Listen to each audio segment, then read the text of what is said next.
In today's episode of True Queer, I'm going to be talking about my sexuality and what it took for me to come to terms with it.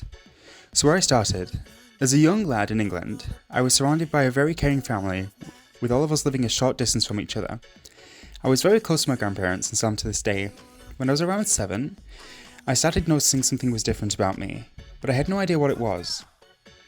As I grew older, I became closer and closer with my female friends. Looking back today, I can connect the dots and see that the signs were there, but to an unaware child, there was just having more girlfriends than guy friends. There was nothing to it. At the age of around 13, when most of my friends started talking to and dating boys, I thought it strange that I just didn't think to talk to any girls. At this point, I was aware that there were different sexual orientations, but it never occurred to me that I could be part of that community. This all changed when I was in the 9th grade, and that was when I met my first crush. But it wasn't a girl, it was a boy. I remember the feeling of sudden realization of everything suddenly falling into place. I was gay. Honestly, this took me by surprise. My whole life I felt like something was different, but there it was, a 3-letter word describing exactly who I am and why everything felt so different to me. As soon as I realized this, my whole outlook changed on life. It just opened my eyes to a whole new world. But with this came a whole other can of worms. Did people know? What would people think?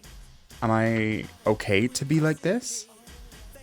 And so, there we go, 4 years of hiding this away from everyone, which I thought I was pretty good at. But it became pretty evident that I was not, as when I finally told everyone, they already knew.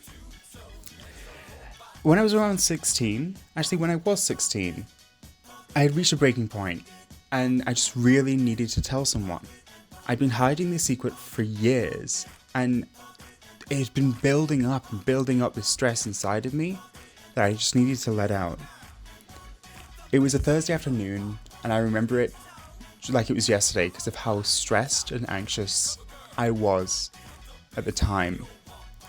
I was on my way back from the mall and my friend had texted me, and I thought, well, now's as good a time as any. So I replied to her text and added in, "Oh, I'm gay," as the last little sentence, the last little bit of that text, and sent it. And my stomach dropped. I'd never told anyone this before, and it was finally out there. There was no taking it back. It was sent.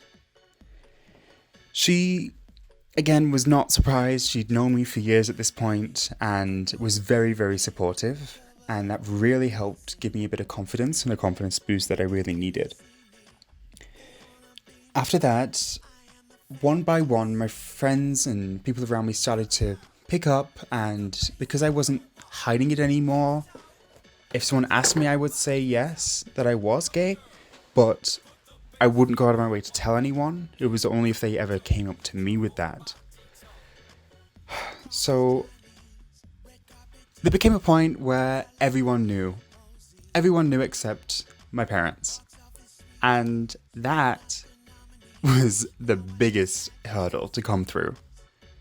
I've never been so stressed in my life for when I told my mum. At the point that I told her, I'd already been dating someone for 2 months, so I kind of figured that, she's probably caught on by now. She's met him, she's done this, she's seen us. But still, I've never been as stressed in my life as when I told my mum. It was in the afternoon one night, and I told my mum that I needed to talk to her about something. And I sat her down, and I just could not get the words out. She looked at me and said, "Do you want me to make this easier for you?" And I said, yes, please. And she said, "Is he more than just a friend?" And the way she said it and the look in her face made me feel safe and secure to tell her, yeah, he is. He's my boyfriend. And that released so much weight off of my shoulders.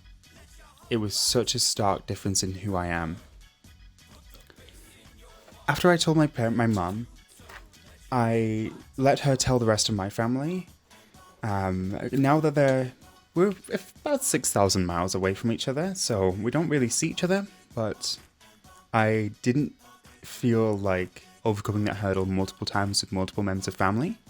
Each time you tell someone, it's like telling it for the first time, especially in the early stages. So I was very happy to let my mum handle that part for me. So after this, the walls that I had built up, I began to break down. I had changed who I was as a person to hide this from everyone and became a very shy, quiet person because of it. And I'm definitely not that. Oftentimes I'm a bit too loud. So having that all bottled up really affected me. But over the past few years, since telling everyone, I've really been able to break down those walls and show who I really am. Now, this is who I am today. I'm out, I'm confident, I stand for what I am and what I support. And looking back, I can hardly recognize the person that I used to be. It's a different person. And I'm grateful for everything I've been through because it molded me into the person that I am today. There are so many things that I need to work on. Obviously, I'm still only 19 years old and there's still most of my life ahead of me. But those things will come with time. And I'm proud of the progress that I've made already. One of my biggest hopes is that I will be able to influence at least one person in my life who's going through something similar to what I went through, with struggling to tell people how they feel, who they really are, and just help them, give them that relief and be that shoulder for them to cry on, and just tell them everything's going to be okay. And no matter what anyone says around you, you'll always have your foundation of support. And there are always people who don't agree with it. I've dealt with some myself. I was downtown one night after going to a gay bar for the first time, which in itself was a whole experience. But I left the building and I was walking back towards the train, and a group of people started yelling and shouting at me. And it was the first time I've ever experienced a negative interaction with someone before regarding this. And I had to run. I dodged in between buildings downtown, they always following, and eventually made it onto a train and straight back down to home. But do I let that affect all the progress I've made? No. Why would I? The progress I've made as a person is all mine, and they're not going to take that away from me. And that proves to me as well that I am just secure in the person that I am today. And I cannot wait to see the person that I will grow into.